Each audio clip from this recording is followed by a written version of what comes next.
लागे आता अवघी चिंता वारली संत दर्शने हा लाभ पद्मनाभ जोडला संपुष्ट हे हृदय पेटी करुणे पोटी साठवू संत दर्शने हा लाभ पद्मनाभ जोडला तुका म्हणे होता ठेवा तुका म्हणे होता ठेवा तो या भावा सापडला संत दर्शने हा लाभ पद्मनाभ जोडला समचरण सरोजं सान्द्रनिलाभुदामं जगनहित पाणे मंडनं मंडनानं तरुण तुलसीमाला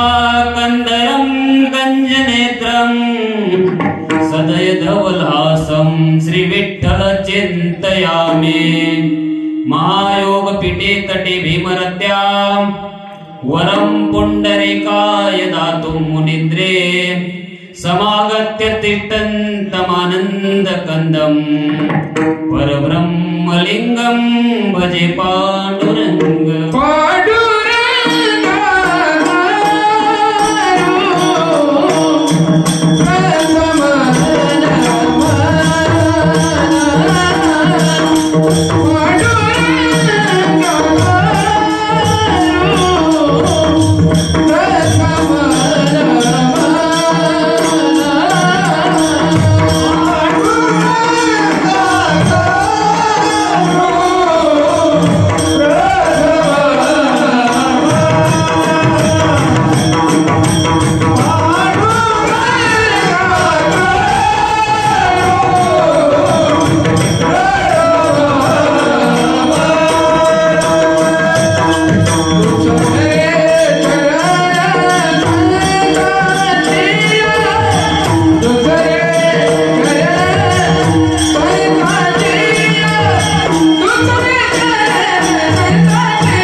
त्यांच्या कृपादाने कथेचा विस्तारो बाबाजी सद्गुरुदास तुका ओम ब्रह्मानंदं परमसुखदं केवलं ज्ञानमूर्तिं द्वन्द्वातीतं गगनसदृशं तत्त्वमस्यादिलक्ष्यम् एकं नित्यं विमलमचलं सर्वाधि साक्षिभूतं भावातीतं त्रिगुणरहितं सद्गुरुं तं नमामि आत्मरूप गणेशो केलिया स्मरण होय सकळ विद्येचे अधिकरण तेची वंदू श्रीचरण श्री गुरूंचे ते नमस्कारुणी ओ नमो गणेश्वरा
ज्ञानेश्वरा करुणा करा दयाळा तुमचा अनुग्रह लाधलो पवन झालो चराचरे मी तो कळा कुसरे काहीच नेणे बोलतो वचन ते भाविके तुमचा अनुग्रह लाधलो पवन झालो चराचरे एका जनार्दने तुमचा दास एका जनार्दने तुमचा दास त्याची आस पुरवावी तुमचा अनुग्रह लाधलो पवन झालो चराचरे. बघा महाराजांनी प्रथम तिथे जेव्हा प्रथम कीर्तन रूपी सेवा झाली आणि महाराजांची तेव्हा त्यांनी पहिला अभंग घेतला होता. सारासार विचार करा उठा उठी नाम धरा कंठी विठोबाचे. हा अभंग सांगायचा एवढं तात्पर्य आहे की आपल्याला फक्त आता दोन शब्द घ्यायचे विचार आणि नाम. नाम संत एकनाथ महाराज काय बोलतायत एका जनार्दने तुमचा दास. थोडक्यात आपण विचार करायचे संत एकनाथ महाराज हे कुणाचे शिष्य आहेत जनार्दन महाराजांचे. परंतु जनार्दन महाराजांचे शिष्य असून सुद्धा संत एकनाथ महाराज ज्ञानेश्वर महाराजांचं दास्यत्व स्वीकारतायत. हे दास्यत्व स्वीकारायचे पाठी आपण थोडा तरी विचार केलाय का. विशेष म्हणजे दुसरे सद्गुरू असून सुद्धा आणि विशेष त्यातल्या त्यात म्हणजे प्रत्येक जेवढे साधू संत झालेत 12व्या शतकापासून ते 16व्या शतकापर्यंत आणि तिथपासून आजपर्यंत जी साधू संतांची जी मालिका चालू आहे तिथपासून प्रत्येक संतांचे विशेष म्हणून प्रत्येकाची परंपरा पण वेगळी आहे. तसं म्हणायला गेलं तर एकनाथ महाराजांची परंपरा सांगायचं झालं तो निर्गुण निराभास जेथून उद्भव सबळ ब्रह्मास आदी नारायण म्हणते त्यास तो सर्वांचा दिगुरु तो दयाचा अनुग्रह तो ब्रह्मात्रित उपदेशितो अत्रिपाद प्रसादित अवधूत दत्तात्रय परंपरा सहस्रार जरुयदो दुसरा जनार्दन शिष्य तिसरा केला खरा कलियुगी. जनार्दन महाराजांचे शिष्य एकनाथ महाराज.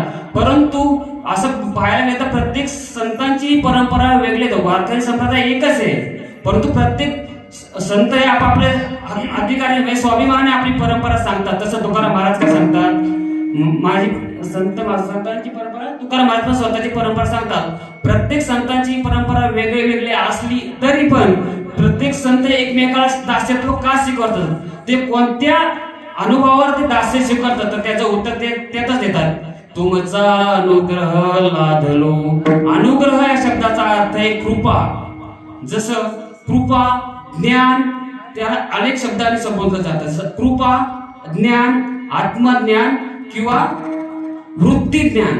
आणि हेच प्रत्येक संतांचे हे जेवढे संत आहेत त्यांना हे वृत्ती ज्ञान ज्ञान आत्मज्ञान कृपा अनुग्रह हे शब्द मिळाले आणि तोच वृत्ती ज्ञान ते प्रत्येक संतांना भेटलंय आणि तेच वृत्ती ज्ञान जेव्हा संत तुकाराम महाराजांना भेटलं तेव्हा त्या अभंगातून म्हणतात त्यांचा तो अनुभव आला तेव्हा ते म्हणतात सहज मी आंधळा का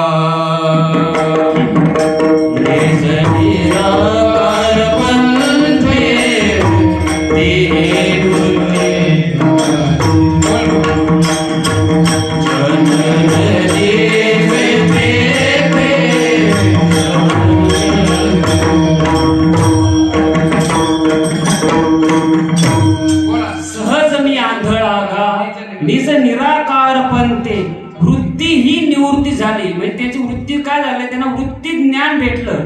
त्या वृत्ती ज्ञानामुळे त्यांना काय झालं तिथं त्यांना जन दिसलं नाही. जन दिसे ते मी माझे हरपले ठाई जे तेच्या ते सुखे मी निजलो गा.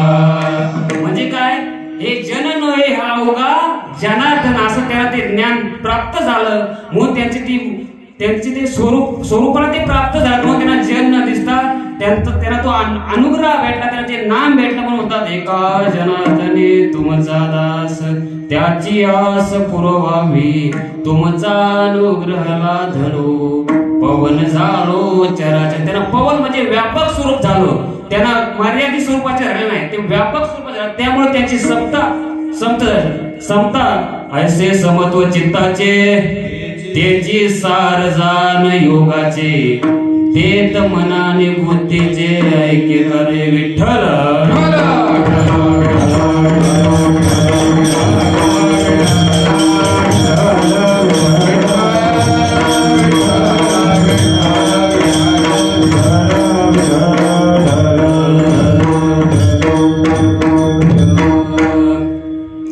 उजळले भाग्याता अवघे चिंता वारले, संत दर्शने हा लाभ पद्मनाभ जोडला. प्रस्तुत प्रसंगी कीर्तनरूपी सेवेसाठी घेतलेला अभंग जगदवंदनीय जगद्गुरु श्री संत तुकाराम महाराज यांचा संतपर प्रकरणामधील अभंग असून हा आजच्या 3ऱ्या दिवसाच्या सेवेसाठी घेतलेला असून या अभंगातून संत तुकाराम महाराजांना संतांच्या भेटीच्या अनुभवाचा विषय प्रतिपादन करायचा आहे. विठ्ठल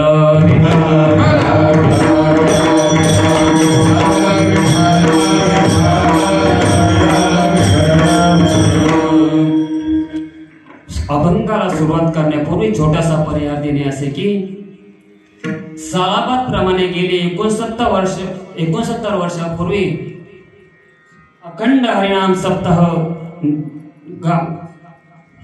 श्री ग्रंथराज ज्ञानेश्वरी पारायण 16 श्री क्षेत्र भोरत 69 वर्षापासून चालत आलेला हा सत्संग सोहळा.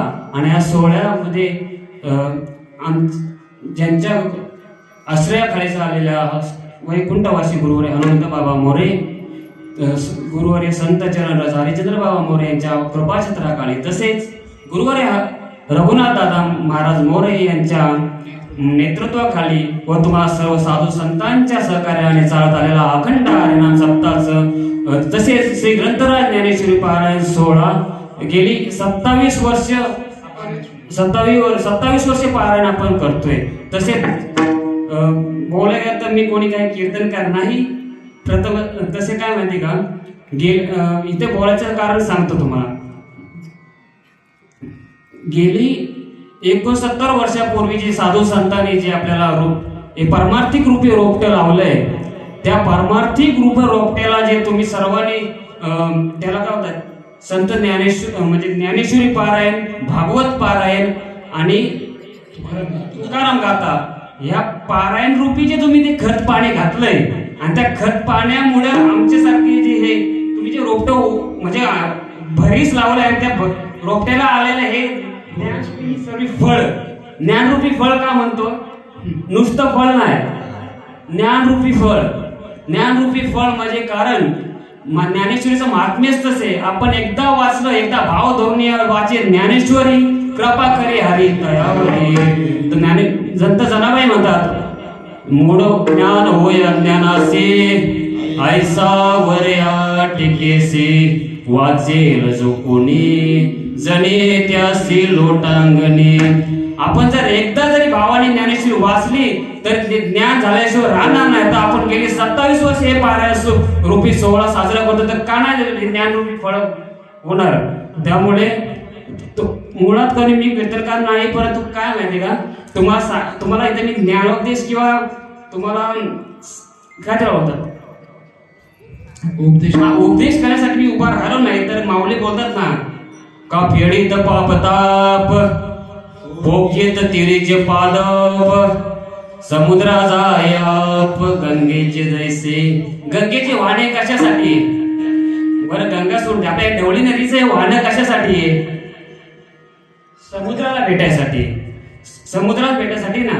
तसं आपले वागणं हे जे ज्ञानरूपी जे फळ तुम्ही जे आलंय ते परिपक्वतेच्या दिशेकडे जाण्यासाठी, यासाठी कीर्तन रूपी सेवा आहे. हे आमच्या स्वतःसाठी, काही इतरांना ज्ञान उपदेश करण्यासाठी नाही. विठ्ठल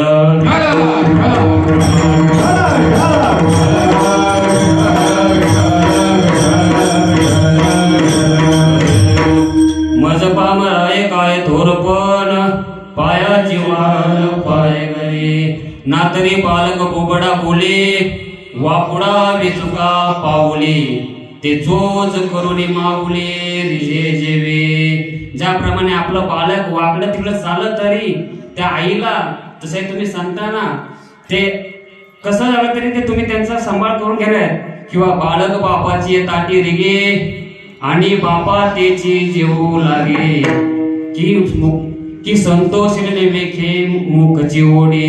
जसं आपण बापाच्या ताटामध्ये जाऊन लहान बाळ जसं जेवतं आणि ते स्वतः आपण बापाला चालतं, पण तसं त्या प्रकारे तुमच्या सर्वांचं तुम्ही साधू संतांच्या ह्याच्यात मी उभा राहिलो आणि तुमचंच तुम्हाला चालणार आहे. तैसा मी जरी तुम्हा प्रती चावटी करीत से बाळमती, तरी तुम्ही संतोषीचे ऐसी जाती प्रेमाची असे. जैसा स्वभाव माय बापाचा अपत्य बोले जरी बोबडी वाचा, तरी अधिक चितयाचा संतोषाती ठळ.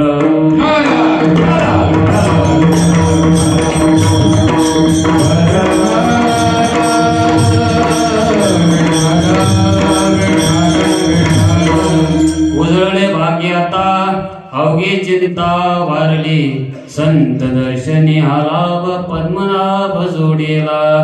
तुकाराम महाराज म्हणतात त्या आवामातून, उजळले भाग्य आता, माझं भाग्य उजळलं. कशाने उजळलं?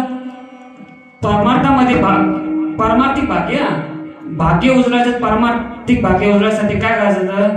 मला परमात्माची भेट झाली, त्यामुळे माझं भाग्य उजळलं. त्याने काय झालं तर अवघी चिंता वारली. चिंता कोणती होती? तुकाराम महाराजांना किंवा आपल्यासारख्या चिंता काय आहे? ज्या संसारातून जन्म मारायची चिंता आहे, तर ती चिंता वारली. तर कशाने वारली? संत दर्शने हालाभ पद्मनाभ जोडीला. संतांच्या भेटीमुळे तो संतांनी मला पद्मनाभ जोडला. ते पद्मनाभ म्हणजे काय? पद्म म्हणजे कमळ, नाभ म्हणजे काय? नाभी. नाभी कमळातून ज्या ईश्वराचं प्राकट्य झालं, त्या ईश्वर मला जोडून दिला. संत दर्शनी आलाभ पद्मनाभ जोडला. संपुष्ट हे हृदय पेटी करोनी पोटी साठवू. त्या जोडून दिलेल्या परमार्थाचा तुकाराम महाराजांनी विचारलं, त्या जोडलेल्या परमार्था तुम्ही काय केलं? तर तुकाराम महाराज म्हणतात, संपुष्ट हे हृदय पेटी. त्या हृदय पेटीत मी त्याचा साठवला. संपुष्ट हे हृदय पेटी करोनी पोटी साठवू. तर तुकाराम महाराजांनी प्रश्न विचारला, तुम्ही साठवला देव कुठून आणला का? तर नाही, असं तुकाराम महाराज म्हणतात, तर तो देव मी कुठून आणला नाही, तर तो मुलातच मला प्राप्त होता. परंतु अज्ञानामुळे त्याचं ज्ञान माझ्या ठिकाणी राहिलं नव्हतं. ते संतांच्या चरणावर ठेवलेल्या भावामुळे ते आम्हाला झालं. म्हणून तुका म्हणे होता ठेवा, तो या भावा सापडला. देव हा भावाने सापडतो. म्हणून भाव बळे आकळे येरवे ना कळे, करतळे आवडे तैसा रे ठळवे.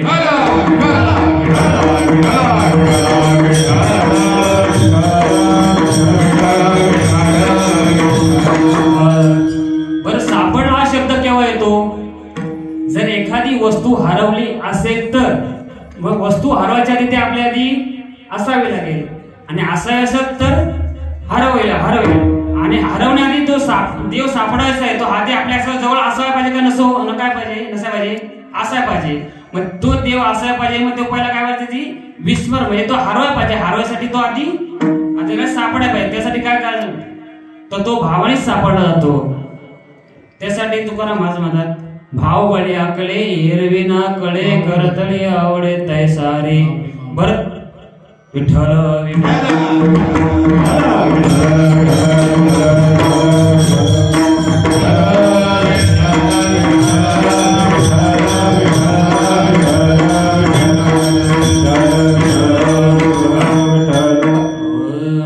संत तुकाराम महाराज बघा, माणसाच्या आयुष्यामध्ये 2 दिवस महत्वाचे आहेत.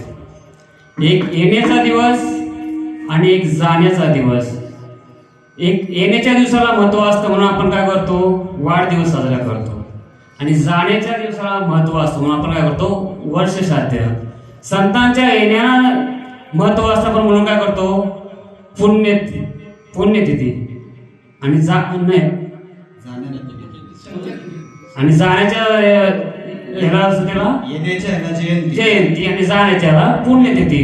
पण संत तुकाराम महाराज असे म्हणतात की प्रत्येकाच्या आयुष्यात 2 दिवस महत्वाचे आहेत, पण संत तुकाराम महाराज म्हणतात या 2 दिवसाच्याही व्यतिरिक्त एक दिवस अजून माझ्या नशिबात होता. आणि तो कोणता दिवस होता तर माघ शुद्ध दशमी पाहून गुरुवार केला अंगीकार तुका म्हणे सापडिले वाटे जाता गंगा स्नान मस्तके तो जान ठेविला कर भोजना मागते तूप पावशेर पडिला विसर स्वप्ना माझी. स्वप्नाचा विसर पडला. स्वप्न म्हणजे काय? इथं तुकाराम महाराजांना म्हणतात स्वप्न म्हणजे काय? स्वप्न म्हणजे काय?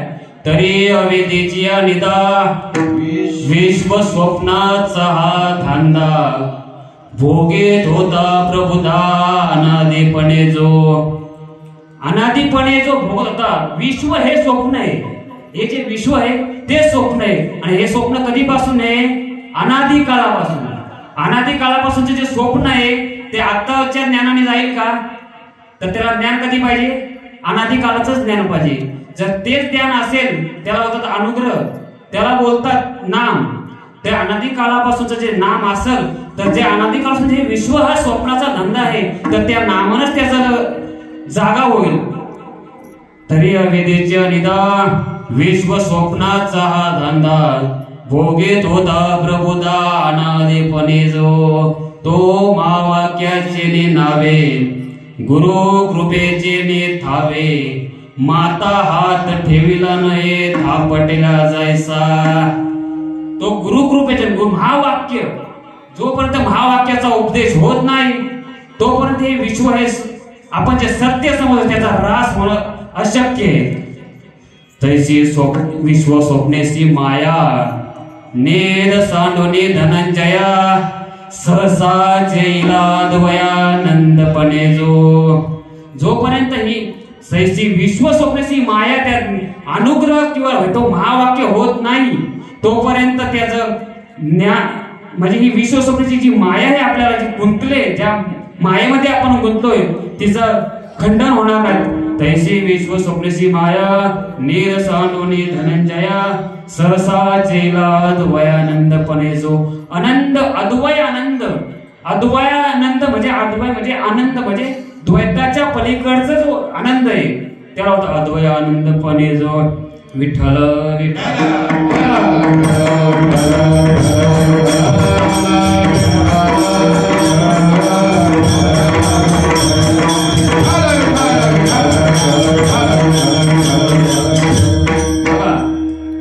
आयुष्यामध्ये मनुष्य देहामध्ये ज्या आयुष्यामध्ये आपल्या भाग्यामध्ये आपला तीन हे महत्वाचे आहेत. 3 गोष्टी महत्वाच्या आहेत. एक मनुष्यत्व, दुसरं मुमुक्षत्व आणि तिसरं साधूंची भेट. पहिलं मनुष्यत्व बोलायचं झालं तर मनुष्य जन्म आपल्याला सहजासहज प्राप्त झालेला नाही. तर तो प्राप्त काल महाराजांनी आपल्याला सांगितलंय जशी काकटाळीप्रमाणे हा आपला मनुष्य देह प्राप्त झालाय. आणि तो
त्याने तो आपल्यालाच फक्त आनंद झालाय का नाही? तर नाही, तर देवाला आनंद झालाय. कसं काय? देखोनी मनुष्य द्यासे सुख झाले भगवंतासी, अधिकार ब्रह्म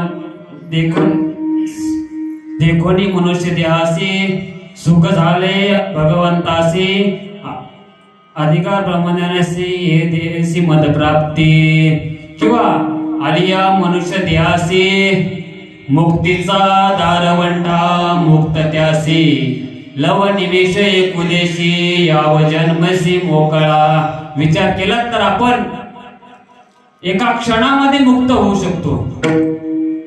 लव निमेष म्हणजे काय? डोळ्याची पापणी वर खाली होते, त्या एका क्षणात आपण मुक्त होऊ शकतो. परत आपण मुक्त होत नाही का बरं?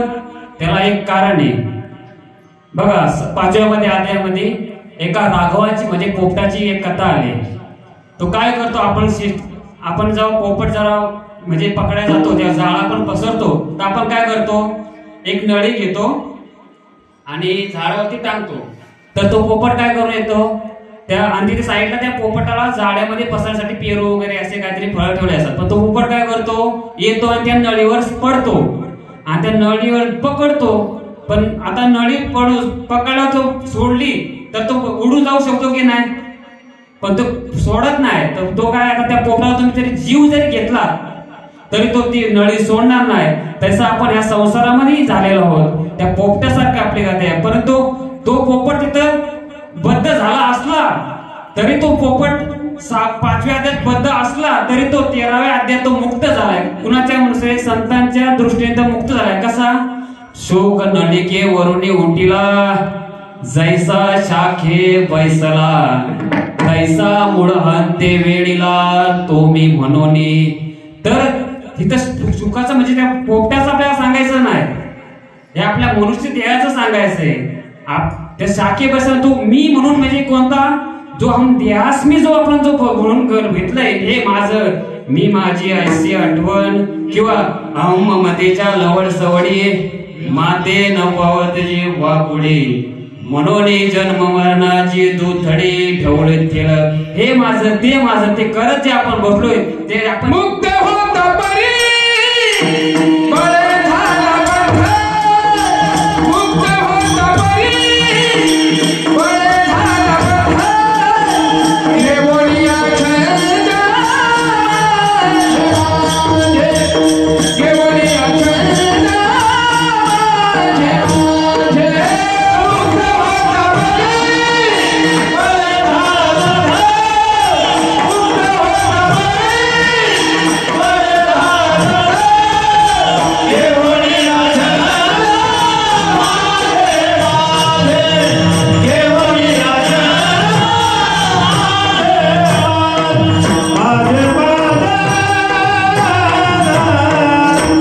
मुक्त होता परी बळे झाला बद्ध, घेऊन या छंदे माझे माझे.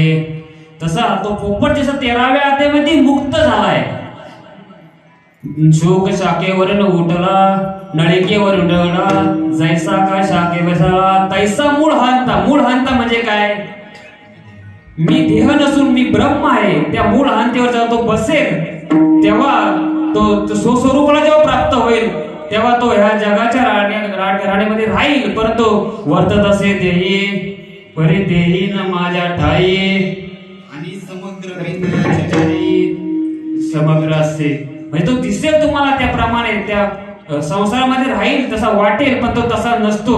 तसं पोपटाला जसं ज्ञान झालं त्या पोपटाचं नाही आपल्याला सांगायचं. तिथे प्रत्येक ह्या ज्ञानेश्वरमध्ये जेवढे जेवढे दृष्टांत आलंय, जेवढं पक्ष्यांचं जिथे सांगितलंय ते पक्षी पक्ष्यांचं सांगायचं नाही. ह्या मनुष्य देहासाठी जे आपण आलोय तिथून आपली सुटका करायची. पोपट पक्षीचे कारण पक्षुपाय पाप पुण्य जाणते, उत्तम मध्यम भोग भोगेती. म्हणून आपण ज्या या देहाला आलोय ते आपलं इतकी कर्तव्य तर काय आहे? तर त्या परमात्माची प्राप्ती करायची. पाहुणे मनुष्यपणा जन साधी ब्रह्मज्ञाना. माझे शब्द नाहीत, माझे शब्द नाहीत, संतांचे शब्द आहेत. आपण त्यांना शांती ब्रह्म म्हणतो. शांती ब्रह्म म्हणतो त्यांची शब्द आहेत. का हे शब्द काढतात शांती ब्रह्म? त्यांना काय आकुलतीला येतं त्यांना काय बुडते हे जन न देखवे डोळा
पाहोनी मनुष्यपणा जो न साधी ब्रह्मज्ञाना तो दाढीचा मेंढा जाणा विषयाचरण विचारतो. पण आपल्याला अधिकार काय दिला आहे? पाहुणे या मनुष्य देखोनी मनुष्य ते असे नाही. आयुष्याच्या या साधने सच्चिदानंद पदवी घेणे किंवा नारायणे कृपावलोकने दिलेला असे आपल्याला अधिकार काय दिलाय? तर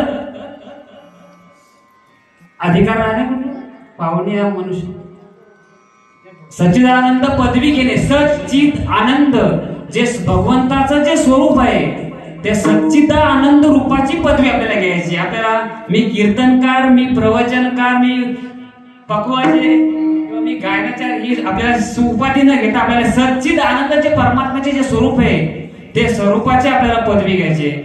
तर म्हणून तर आपल्याला हे मनुष्य देह तर आपल्याला सापडला, मनुष्य देह भेटला, पण त्या तर आपल्याला मुमुक्षत्व पण जागृत झाला पाहिजे. आज आपण इथं जे आलोय ते आपल्याला थंडीत नाही का आपल्याला करमणूक म्हणून आलोय का आपण? तर नाही. तर आपल्याला एक मुमुक्षत्व आपल्याकडे आहे की कै मी उद्धार पावे, कै मी उद्धार पावे,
सांगा संत जन करा समाधान चित्त माझे.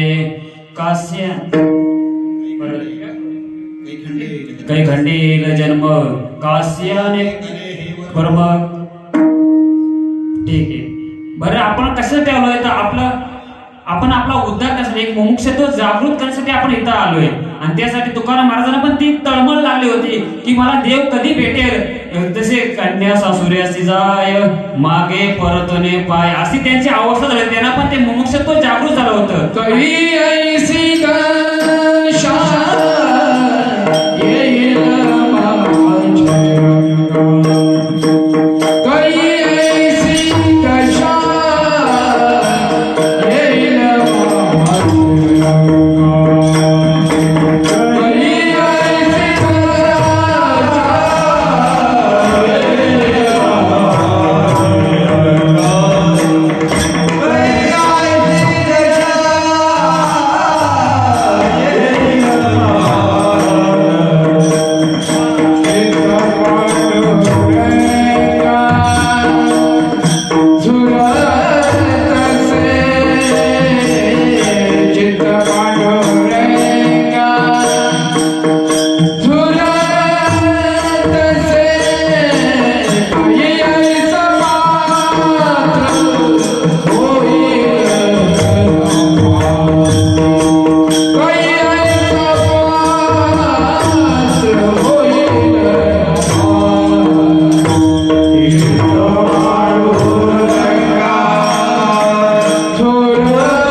तुका तळमळे. तशी त्यांची अवस्था झाली आणि ते संतांना त्यांना असं वाटलं की कला मला कधी परमात्मा भेटेल आणि त्या साधूच्या संतांमध्ये शोधामध्ये त्याने निघाले. त्या साधूची संगत एवढी सोपी आहे का? भाऊ अवघड आहे संत भेटी.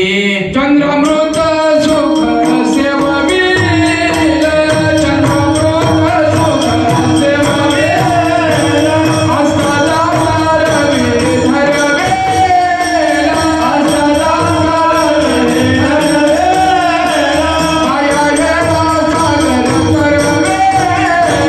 माया येवा सागर करवे परिचा साधूची भेट न होईना परिचा साधूची भेट न होईना परिचा साधूची भेट होईना साधूची भेट होईना. सुखे अमृत सेववील असता जाता रवी धरवील. असलेला जाणारा रवी सुद्धा धरता येईल. बाया हेला सागर तरवेल. सागर सुद्धा आपण तरुण जाऊ. परित्या साधू बरी त्या साधूची भेट आपल्याला होणार नाही. पण तरी पण संत तुकाराम महाराज म्हणतात माझं भाग्य उदय आलं, मला मनुष्यत्व जन्म प्राप्त झाला, मला मुमुक्षत्व झालं आणि मुमुक्ष होतं का त्या साधूची भेट झाली. त्याने मला काय झालं तर अभंगाच्या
संत तुकाराम महाराजांचं पारमार्थिक चिंता सांगायची, व्यावहारिक चिंता नाही सांगायची. कारण का व्यावहारिक चिंता सांगायला गेली तर संत तुकाराम महाराजांचं प्रत्येकाला अनुभव आहे, म्हणजे माहितीच आहे. आम्ही सदैव सुडके जवळ येतात चोर धाके, अशी संत तुकाराम महाराजांची परिस्थिती आहे. पण तुकाराम महाराजांचं पारमार्थिक भाग्य एवढं आहे की त्यांना असं संतांची प्राप्ती झाली, त्यामुळे त्यांचं भाग्य उजळलं. आणि आपल्याला व्यावहारिक चिंता कशा सांगायची, माझं हे होत नाही, माझं ते नाही, मला एखादा मुलगा भेटेल का, किंवा माझं लग्न होईल का, ह्या व्यावहारिक चिंता त्या साधू संतांशी घेणं देणं नाही.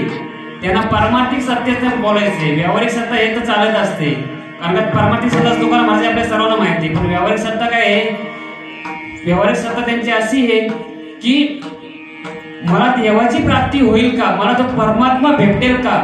आणि ती चिंता त्यांची वारली तर ती कशामुळे वारली, तर अभंगाच्या दुसऱ्या चरणामध्ये.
मनुष्यत्व प्राप्त झालं, परत मला मुमुक्षत्व सुद्धा प्राप्त झालं. मुमुक्षत्व झाल्यानंतर संतांची भेट झाली. त्याने काय केलं तर माझा पद्मनाभ जोडला. पद्मनाभ म्हणजे काय, पद्म म्हणजे नाभी कमळ. नाभी कमळ माझं जोडलं. कसं तर जेव्हा आपण लहान होतो, जेव्हा आपण मातेच्या उदरामध्ये असतो, 7व्या महिन्यात जेव्हा जेव्हा ब्रह्मरंध्रामधून जेव्हा ईश्वर प्राप्त आतमध्ये प्रवेश करतो, तेव्हा आपला मातेचा 2 श्वास चालू होतात. आणि जो 2 श्वास चालू होतात आणि जेव्हा म्हणजे तुकाराम महाराजांचा आणि आपले एकच आहे. म्हणजे जेव्हा ते प्रसूती होते मातेची, तेव्हा ते धरणी वायू लागता मुळात आपण भजनशील, पण ते काय होतं, मनुष्याचा अर्थ भजनशील धरणी एके मनुष्य एके मनुष्यदा सकळ स्वभावताची भजनशील झाले असे केवळ माझे ठाई. स्वभावता आपण भजनशील आहोत, याच्या आधी पण आहोत आणि आता सुद्धा आपण भजनशील आहेत. पण काय आलं, परी ज्ञानवीन नाशिले बुद्धी भेदासी आले तिने चिया कल्पले अनेकत्व. आपण वेगवेगळं का पाहत, आपल्याला ज्ञानाचा अभाव झाल्यामुळे आपण अनेकत्व पाहतो. जर ज्ञान होईल तर सर्व समसमान, जसे साधू संतांचा व्यापकपणा झाला, साधू संतांना व्यापकपणा प्राप्त झाला, तसं संतांचं ज्ञान झाल्यानंतर सुद्धा आपल्याला व्यापकपणा ते आपल्याला प्राप्त होतं. तो व्यापकपणा म्हणजे धरणी वायू लागता. आपण केव्हा विसरलो तो व्यापकपणा, धरणी वायू लागता स्मरण विसरे तत्वता.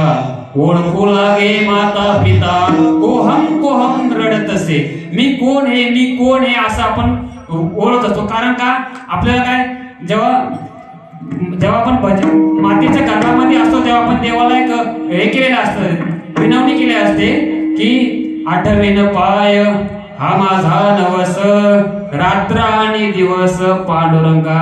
अहर्निशी नामस्मरण करू हा आपल्याला भगवंताला आपण वचन दिलेलं असतं. पण आपण जेव्हा धरणीला म्हणजे आपल्या धरणी वायू लागतो आपल्याला, तेव्हा आपण त्याचं विस्मरण चुकतो. पण तोच जर नाळ संत जोडून देतात, तो कसा देतात, त्याची प्रक्रिया आहे, तो जोडायची प्रक्रिया आहे. आणि ती प्रक्रिया त्यालाच बोलतात ज्ञान. आणि ते ज्ञान ज्ञानेश्वर माऊलींनी 17व्या अध्यायामध्ये 23व्या नंबरच्या श्लोक मध्ये सांगितलंय. ते अनादि परमधाम जे जगदादि विश्राम धाम तयाचे पैक नाम त्रिधासे. उपजलिया बाळते की राणाम जाते अविद्या वर्गाची अनाते माझी ओळखावया श्रुती खून केली. फास्ट सांगतो आता, टाइम कमी. उपजलिया बाळकासे नाम नाही तयापासी ठेविले निनावेसी हो दे तोटी. उपजल्या बाळकाला नाव आहे का, नाही. तसं आपल्याला पण नाव नाही. आपल्याला म्हणजे ह्या देहाला नाव ठेवलंय आपण, मूलतः आपण आपल्याला नाव नाही. नाही रंग रूप नाही वर्ण छाया निराकार तुही. सत्यज्ञानानंद गगनाचे प्रावरण आहे उपवरण सत्यज्ञानानंद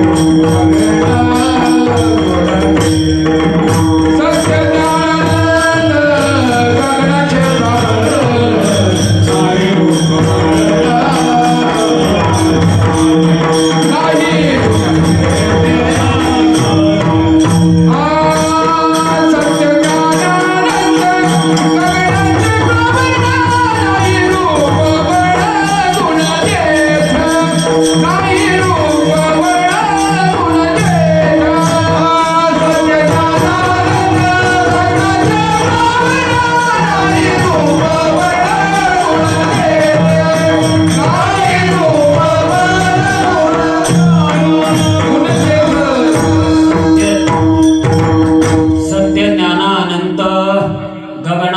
प्रावरण नाही रंग रूप गुण तेथे द्वारे श्री पाहिला डोळा भरुणे पाहता पाहणे दुरे सारोनिया. कारण का त्याचं स्वरूपच तसं आहे, ते पाहता येत नाही, ते बुद्धीच्या डोळ्याने पाहू शकत नाही किंवा मनाने सुद्धा पाहू शकत नाही, किंवा मन बुद्धी चित्त अहंकारचे जे 4 प्रकार सांगितले त्याने आपण पाहू शकत नाही. कारण त्याच्या पलीकडे भावातीतम त्रिगुण रहितम अद्वैत असं ते स्वरूप आहे. आणि त्याला आपण पाहायचं असेल तर ते ज्ञानानेच, आणि ते ज्ञान एक तिथपर्यंत जायचं साधन आहे. त्याला एक बोलतात वृत्ती ज्ञान आहे. ते ज्ञान म्हणजे, कारण का तिथे ज्ञान म्हणजे ज्ञानाच्या सापेक्ष अज्ञानाच्या सापेक्ष ज्ञान आहे. ज्ञान आहे अज्ञानाच्या सापेक्ष. गोरा केव्हा आहे, काळ्याच्या सापेक्ष जसं गोरा आहे तसं ज्ञानाच्या सापेक्ष अज्ञान आहे, किंवा अज्ञानाच्या सापेक्ष ज्ञान आहे. कारण का त्याचं स्वरूपच ते ब्रह्मानंदम परम सुखदम असं त्याचं स्वरूप आहे. आणि ते आपलं स्वरूप सर्वांचं आहे. आणि तेच त्यासाठी आपल्या बोलतात कष्टीने संसासीने जे देव येते कारणे तया नाव हो देणे देवोटी वेदे बापा. म्हणजे ते नाव आपल्याला श्रुती माता आणि वेद बापाने आपल्याला ठेवलेलं आहे. तो नामाच्या पलीकडे असून सुद्धा त्याला नाव ठेवलंय, नावातीत केलंय. कशासाठी? तो आपल्याला आपलासा करावा म्हणून, ते आपल्याला स्वरूपाची प्राप्त करून घ्यावं, तो पण त्याला ते नामरूप हे ठेवलंय. कारण का डायरेक्ट आपण ह्या पोकळीला आपण पूजू शकतो का? किंवा हा सगुण स्वरूप आहे त्याला आपण पूजू शकतो का? पूजू शकतो. पण तो कशासाठी? आकारासाठी आहे म्हणून आपण पूजू शकतो. पण तो त्रिगुण रहितम सद्गुरुंतम नामे असा असणार त्याला आपण करू शकत नाही. तसं आपण आहे, आपलं स्वरूप आहे. आणि ते स्वरूप कसं आहे तर ते त्याचं काय ते ज्ञान आहे ते 4थ्या अध्यायामध्ये माऊलीने सांगितलंय. ते ज्ञान पैगा बरवे जरी मनी आधी आणावे तरी संताया वजावे सर्वश्रेष्ठी. आणि हे नाम कुणी ठेवलंय त्या देवाला? तर श्रुती रूपी आईनी आणि वेद रूपी बापाने ते नाव आपल्याला ठेवलंय. आणि ते ठेवलंय तेच ज्ञानाचा उद्घोष संत ज्ञानेश्वर महाराज 4थ्या अध्यायामध्ये करतात, श्लोक क्रमांक 34 खाली. आणि ते काय? ते नाम ते ज्ञान पायगा बघे. ते ज्ञान कोणतं ज्ञान? तर त्याच्यावरती एक ओळ आले, देखे परमात्मा सुख निदान जे साधा वया योगीजन न देखती अंजन उन्मेष नेत्रे. जे धावतया कर्माची लाणे नैष्कर्म्य बोधाची खाणे भुकिल्या धनी साधनांचे पाठ घेतो. जेथ प्रवृत्ती पांगुळ झाली तर्काची दिटी गेली जेले इंद्रिय विसरले विषय संभू. जेथ मनाचे मनपण गेले बोलाचे बोलपण ठेले जया माझी सापडले ज्ञेय दिसे. ज्ञेय म्हणजे परमात्मा स्वरूप दिसतं. दिसायच्या पलीकडे असणार सुद्धा परमात्मा स्वरूप ते आपल्याला दिसू शकतं. ही त्या ज्ञानाची पॉवर आहे. आणि ते ज्ञान आपल्याला प्राप्त झालं, ते संतांकडून प्राप्त झालं की त्याचा परिणाम काय होतो? तर आपण 13व्या अध्यायामध्ये श्लोक 13व्या अध्यायामध्ये सांगितलंय, जया ज्ञानाचे हे परिणाम सांगतात. ते ज्ञान जर प्राप्त आपल्याला झालं, साधू संतांच्या कृपेने आपल्याला प्राप्त झालं, तर त्याचा परिणाम काय होतोय? तर अध्याय क्रमांक 13 मध्ये सांगितले, जया ज्ञानाची रेगवणे अविद्ये उडे आणि जीवा आत्मया भुजावणी मांडून दे. आत्माची आणि जीवाची भुजावणी मांडून देत म्हणजे आपण जीव स्वरूप आहोत ते ब्रह्म स्वरूपाला प्राप्त करतं. द्वैताचा दुकाळू पाहे नाही जे इंद्रियांचे द्वारे आडी प्राय मोडी जे दैन्याची फेडी माणसाचे. जे द्वैताचा दुकाळू पाहे साम्याची सोयाने होय जया ज्ञानाची सोय ऐसे करे. जे महामोह ते ग्रासे जो मदाचा टावजी पुसे महामोह ते ग्रासे नेदी आपपरू ऐसी भाष्य पुरू. भाष्य उरू म्हणजे माझं आपपर म्हणजे दुसरं, ही भाष्य तिथं उरत नाही. जयाचे उजाळे उघडती बुद्धीचे डोळे जीव दोंदावरी डोळे आनंदाच्या. असं जे ज्ञान आहे ते प्राप्त झालं तर ह्या परिणाम सुद्धा या ज्ञानाचा असाच आहे. ते प्राप्त झाला म्हणून तो परमात्मा रूपी धन प्राप्त झालं. आणि तो परमात्मा रूपी धन प्राप्त झालं तर त्याला करायचं तर काय? तर अभंगाच्या 3ऱ्या Oh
करुणी पोटी साठवू एवढा प्रभू व्हावे तेने संपुष्टी राहावे.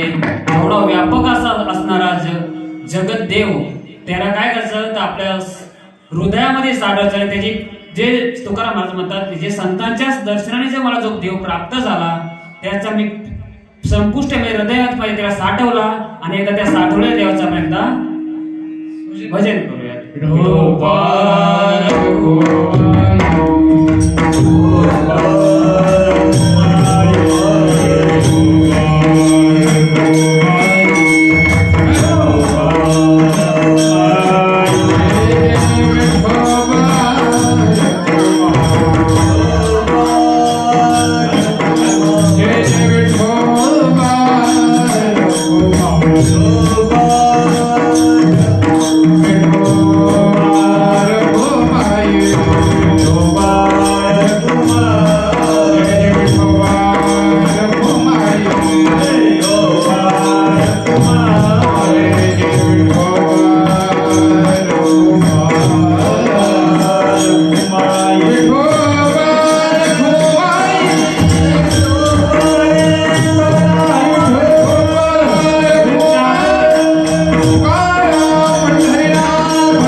पद्मनाभ जोडला संपुष्ट हृदय बेटी करोनी पोटी साठवू संत दर्शनी आला पद्मनाभ जोडला तुका म्हणे होता ठेवा तो या भावा सापडला.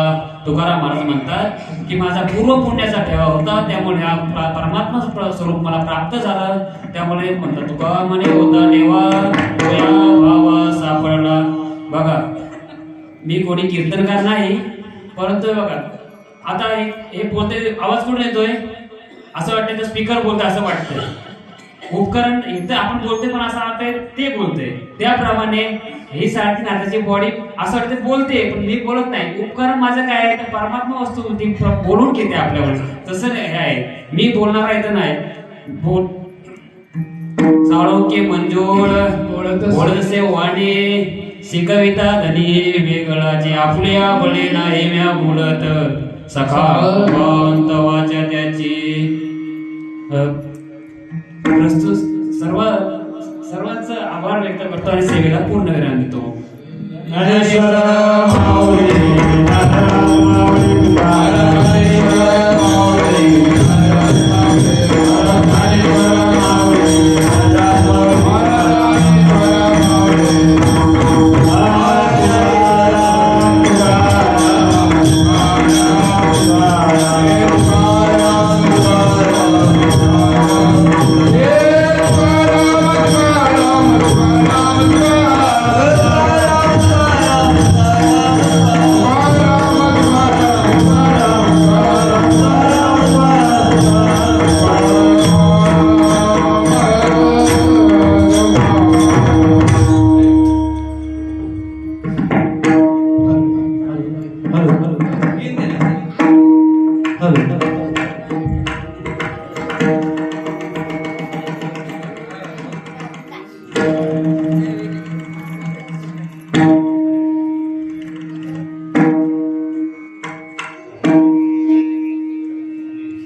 Oh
देवा कुणी बोलणे क्षमा करणारे महाराज नाही उजाडला अधिकार मी